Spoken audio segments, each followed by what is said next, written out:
ওয়ালাইকুম আসসালাম ভাই। ভালো আছেন আপু? হ্যাঁ ভালো আছি। কি খবর আদি? হ্যাঁ ভালো। প্রতিবেদন কিসের জন্য? প্রতিবেদন আইছে তো মনের মতো মানুষের জন্য। প্রতিবেদন আইলে কি মনের মানুষ পাওয়া যায়? পাওয়া যায় না তো ভাই, একটু দেখি চেষ্টা করে। চেষ্টা করে আগে চেষ্টা করছেন না এই প্রথম? না করছি কিন্তু ওরকম মানুষ তো পাইতাছি না। ওরকম মানুষ পাইলে কিরকম মানুষ পান? তো মনের মতো একটা মানুষ চাই। মনের মতো? সবাই তো মনের মতো মানুষ চাই। আপনি মন কার মন কেমন কিভাবে বুঝবেন? ভালো একটা মানুষ চাই। ভালো মানুষ? ভালো মন্দ কি পরীক্ষা করা যায়? হ্যাঁ কিভাবে? যাইব যে আমরা কিভাবে? দেখভাল করবে, হ্যাঁ যে আমরা দেখভাল করবে। কি নাম আপনার? বৃষ্টি। বৃষ্টি? হুম। আচ্ছা, বৃষ্টি বৃষ্টি একটা গান আছে, শুনছেন? গান টান গাইতে পারেন? না। না, আমাকে শোনাবেন না, যে মনে মনে হিসাবে তারা শোনাবেন। যা হইব তারা শুনাম। খাওয়া দাওয়া করছেন? হ্যাঁ খাওয়া দাওয়া করছি। কথা তো আসতো কানকা। ভাত খান না রুটি খান? না ভাতই খাইছি। ভাত খেলে তো একটু আরো জোরে কথা কওয়া উচিত। জ্বরেই তো কইতাছি। একটু জোরে কন। এখন আপনার বাড়ি কোথায়? বাড়ি নাটোরে। নাটোর? নাটোরের কাঁচাগোল্লা বিনারসের রসগোল্লা এটা খাইছেন? না। তাই কেউ খাওয়াবেন নাকি নাটোরের কাঁচাগোল্লা? নাটোর গেলে খাওয়াম।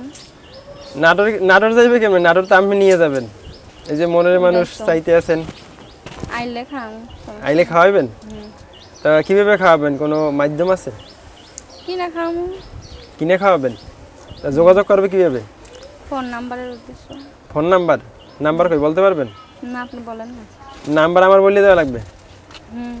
কই নাম্বারটা একটু দেখি। বৃষ্টিপুর বাসায় কে কে আছে? মা আছে, ভাই আছে, বোন আছে। বর্তমানে কি করা হচ্ছে আপনার? মেশিন চালাইতেছে বর্তমানে। কি মেশিন? হুম। কি মেশিন? কারেন্টের মেশিন। অন্যজনের বাড়িতে কাজ করি। মেশিন তো কত প্রকারই আছে। ধান বানা মেশিন, চাল বানা মেশিন, সেলাই করা মেশিন। সেলাই মেশিন। সেলাই মেশিন। যাই হোক, বৃষ্টিপুর সাথে যদি কেউ যোগাযোগ করতে চায় তাহলে বৃষ্টিপুর নাম্বারটা আমরা বলে দিচ্ছি, যেহেতু বৃষ্টিপুর নাম্বার বলতে পারতেছে না। বৃষ্টিপুর নাম্বারটা হচ্ছে 0188 046 37 265। নাম্বারটা আবারও বলছি, 0188 06 37 265। এই নাম্বারটা কতদিন খোলা থাকবে? সবসময় খোলা থাকবে। সবসময়? এই অনেকে তো কমেন্ট করে যে নাম্বার খোলা থাকে না, বন্ধ থাকে, নাম্বারে ফোন দিলে পাওয়া যায় না। খোলা থাকবে, যখন চার্জ না থাকে তাই বন্ধ হয়ে যায়। তাই? আর যদি কেউ বিয়ে করে বিদেশ লয়ে যেতে চায়, যাবেন? হ্যাঁ যাবো। হ্যাঁ যাবো। কোনো সমস্যা নাই? বাচ্চা কাচ্চা কয়জন আপনার? বিয়ে হয় নাই ভাই। বিয়েই হয় নাই? ও, আমি তো স্বপ্ন দেখতেছি যে বাচ্চা কাচ্চা হইছে মনে হয়। তাই তো দর্শকের উদ্দেশ্যে কিছু বলার আছে? না, কিছু বলার নেই। কিছুই বলার নাই? এটা কিছু কইয়ে দেন। ভালো থাকুক, প্রতিবেদনটা দেখা দোয়া করেন মনের মতন একটা মানুষ। আচ্ছা ঠিক আছে, দর্শক সবাই ভালো থাকবেন। আল্লাহ হাফেজ।